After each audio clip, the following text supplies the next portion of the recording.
যদি এতিয়াও আপোনাৰ একাউণ্টত অৰুণোদয় আঁচনিৰ ধন সোমোৱা নাই তেনেহ'লে এই ভিডিঅ'টো আপোনাৰ কাৰণে অতি গুৰুত্বপূৰ্ণ হ'বলৈ গৈ আছে কাৰণ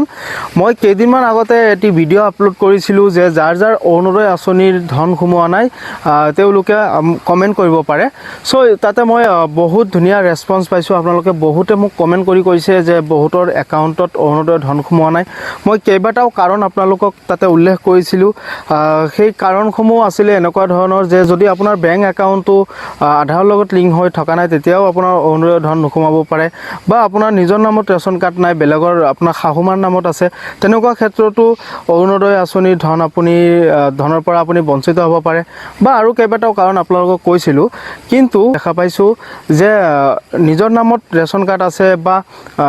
বেংক একাউণ্টৰ লগত আধাৰ কাৰ্ড লিংক আছে DVD লিংক আছে তথাপিতো অৰুণোদয় আঁচনিৰ ধনটো আপোনালোকৰ একাউণ্টত সোমোৱা নাই এতিয়া আপুনি কি কৰিব তাৰ কাৰণে আপুনি এই ভিডিঅ'টো চাব লাগিব তেতিয়াহে আপুনি সম্পূৰ্ণ কথা সম্পূৰ্ণ তথ্য আপুনি বুজি পাব সম্পূৰ্ণ প্ৰচেছ আপুনি বুজি পাব চ' তাৰ কাৰণে আপুনি কেইদিনমান ৱেইট কৰিব লাগিব কাৰণ যেটো সেপ্টেম্বৰ মাহ আহি আছে সেইটো মাহলৈকে আপুনি ৱেইট কৰক যেহেতু ইতিমধ্যে আমাৰ মাননীয় মুখ্যমন্ত্ৰী আৰু আমাৰ মাননীয় যিজন বিত্তমন্ত্ৰী আছে তেখেতে ইতিমধ্যে ঘোষণা কৰিছে যে যিসকল মানুহ অৰুণোদয়ৰ পৰা বঞ্চিত হৈছে বা অৰুণোদয় আঁচনিৰ ধন সোমোৱা নাই তেওঁলোকৰ কাৰণে প্ৰত্যেকটো সমষ্টিতে বা DC অফিসত বা ব্লক অফিসত একোজনকৈ অৰুণোদয় সাৰথী বা অৰুণোদয় সহায়ক এজন নিয়োগ কৰিব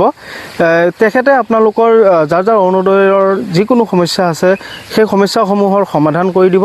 আৰু তেখেতক এতিয়া নিয়োগ কৰা নাই কেতিয়া নিয়োগ কৰে আপোনালোকক মই ইনফৰমেশনটো পোৱাৰ লগে লগে আপোনালোকক মই ভিডিঅ' আকাৰে বুজাই দিম বনাই দিম ক'ত যাব লাগিব আপোনালোকে সো আজি এখিনি আছিল আপোনালোকক ইনফৰমেশনটো দিলো যদি ফেসবুকত চাই আছে ফলো কৰিব আৰু যদি ইউটিউবত চাই আছে সাবস্ক্ৰাইব কৰিব ধন্যবাদ জয় অসম।